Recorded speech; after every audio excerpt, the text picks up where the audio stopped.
North Luzon Expressway. History ng dinadaanan mo.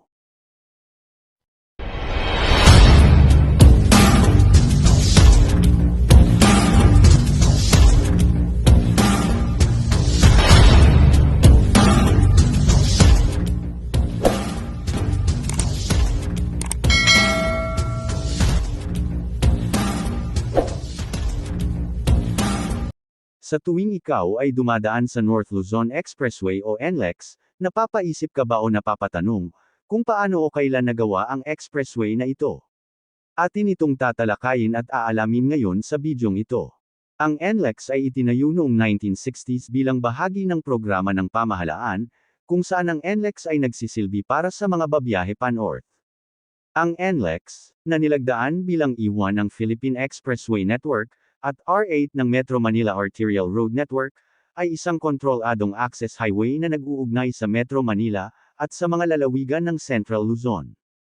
Ang expressway, ay may kabuuang haba na 101.8 kilometro, at tumutuon mula sa hilagang dulo nito sa Santa Ines Interchange hanggang sa southern terminal nito sa Balintawak Interchange na katabi ng koneksyon nito sa Skyway.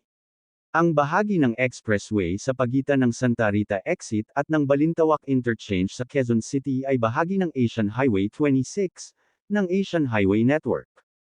Ang expressway ay orihinal na kontrolado ng Philippine National Construction Corporation o PNCC, hanggang ang operasyon at pagpapanatili ng expressway ay inilipat noong February 10, 2005 sa NLEX Corporation, isang subsidiary ng Metro Pacific Investments Corporation, na isang dating subsidiary ng Lopez Holdings Corporation.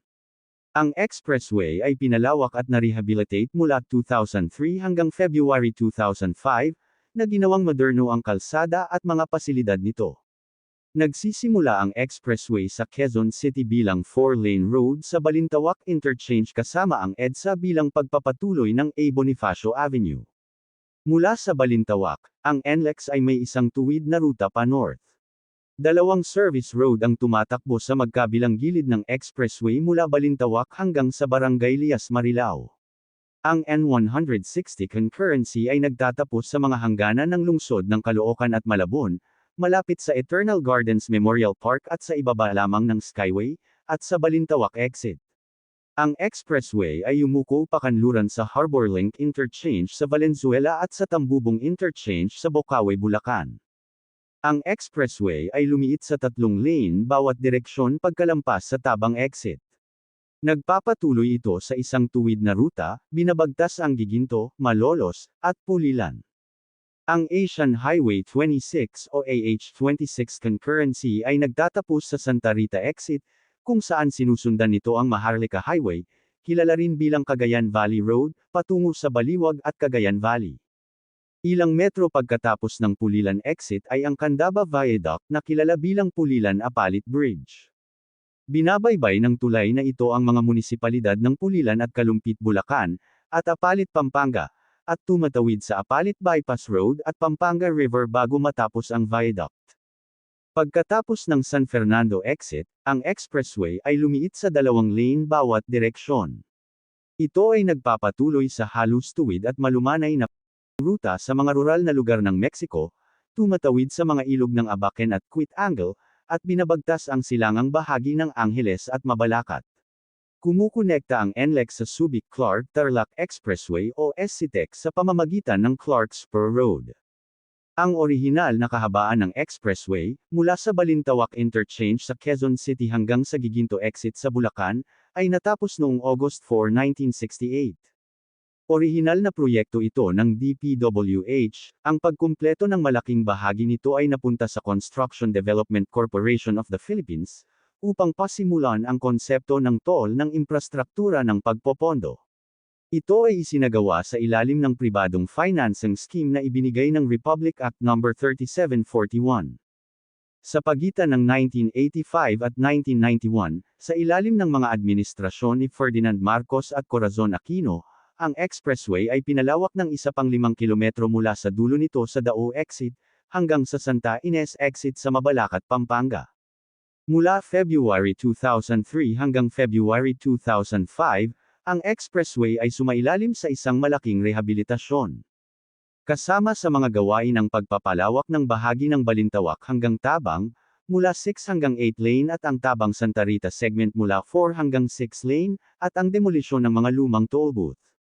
Ang pangunahing kontratista ng gawaing rehabilitasyon ay ang Leighton Asia kasama ang Aegis Projects, bilang pangunahing subcontractor para sa toll, telecommunication at traffic management system.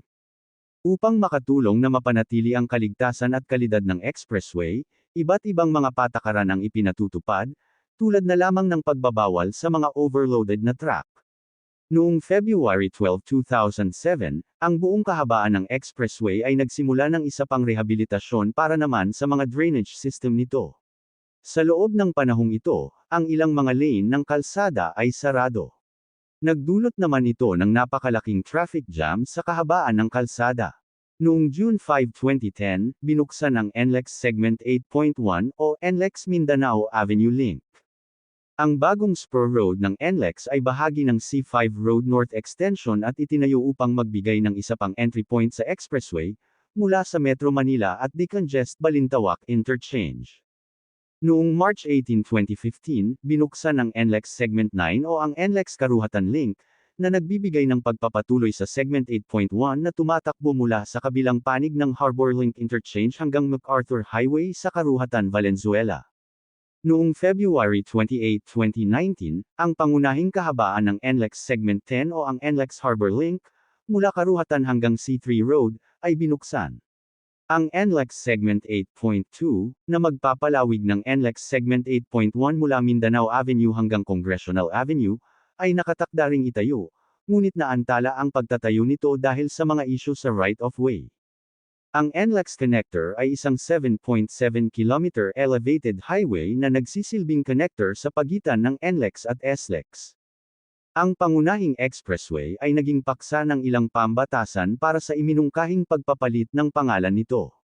Ang mga ito ay inihain upang gunitain ang makasaysayang kahalagahan at mga kontribusyon ng mga nilalayong pangalan nito. Gayunpaman, walang nagkakabisa hanggang sa kasalukuyan, dahil naghihintay ang mga ito ng katapat na panukala mula sa Senado, bago ito mapirmahan bilang batas ng Pangulo ng Pilipinas. Noong May 10, 2015, inaprubahan ng House Committee on Public Works and Highways ang House Bill No. 4820, na naglalayong palitan ang pangalan ng expressway sa President Corazon C. Aquino Expressway, bilang parangal kay dating Pangulong Corazon Aquino, na itinuring na isang icon ng demokrasya. Ito ay akda ni Magnolia Rosa Antonino Nadres, ang kinatawa noon mula sa ika-4 na distrito ng Nueva Ecija. Noong May 13, 2019 naman, ipinasa ng House of Representatives sa ikatlo at huling pagbasa ang House Bill No. 8958, na naglalayong palitan ang pangalan ng expressway sa Marcelo H. del Pilar Expressway bilang parangal kay Marcelo H. del Pilar, isang revolusyonaryong manunulat at makabayan mula sa Bulacan. Ang panukalang batas ay pangunahing inakda ni Jose Antonio C. Alvarado, ang kinatawa noon mula sa unang distrito ng Bulacan. Ang NLEX Phase 3 ay magiging 40-km extension na may 3 segment mula sa NLEX Main, na orihinal na binalak na itayo mula San Simon, Pampanga, hanggang Dinalupihan, Bataan, na kumukonekta sa Subic Bay Freeport Zone sa pamamagitan ng SCTEX. Gayunpaman, ang plano ay binago upang sa halip ay magsimula sa isang lugar sa pagitan ng Apalit at San Fernando sa Pampanga, pagkatapos ay tumawid sa Guagua at magtatapos sa Dinalupihan. Bagamat pansamantalang magsisimula ang proyekto sa Apalit batay sa konsesyon, ang bagong pagkakahanay ay hindi pa natatapos. Noong January 19, 2024, inihayag ng NLEX Corporation ang pakikipagtulungan nito sa DPWH at sa Toll Regulatory Board para sa pagtatayo ng bagong interchange sa Santo Tomas, Pampanga, bilang bahagi ng Greater Pampanga Circumferential Road Master Plan. Ang proyekto sa Toll Road, na kalaunan ay kilala bilang Northern Access Link Expressway o NALEX, ay inaprubahan ng Toll Regulatory Board noong June 2022. Ito ay magiging 90 na kilometro ang haba mula sa Skyway Stage 3, hanggang sa isang rotonda sa Maykawayan, malapit sa Bulacan Airport. Isa pang 117 na kilometro na kahabaan ang itatayo sa kabila ng roundabout ng NMIA, na magtatapos sa katimugang dulo ng Tarlac Pangasinan La Union Expressway sa Tarlac City. Kapag natapos, ang NALEX ay magiging 136 na kilometro ang haba nito. Ang proyekto ng NALEX ay nagkakahalaga ng 148 na bilyong piso at ang unang bahagi ay tina-target na makumplito sa 2026. At noong ginawang moderno ang expressway, isang electronic toll collection system ang na-set up para sa Class 1 na sasakyan, habang ang mga prepaid magnetic card ay itinalaga sa Class 2 at 3 na sasakyan upang mapabilis ang mga transaksyon sa mga toll booth. Ang mga ito ay pinalitan na ng pinag-isang ETC system na pinamamahalaan ng EasyTrip Services Corporation. Alinsunod sa batas, lahat ng toll rates ay may kasamang 12% VAT. Ang mga emergency hotline ay matatagpuan sa buong haba ng expressway. Ang mga parking bay ay inilalagay din sa mga regular na pagitan sa expressway, para magamit sa mga sitwasyong pang-emergency. Maraming salamat po sa inyong panunood. Kung hindi pa kayo nakasubscribe ay pindutin nyo na ang subscribe button, at like, share at bell button na din para sa ating mga susunod pang upload. Maraming salamat po. Mabuhay Pilipinas!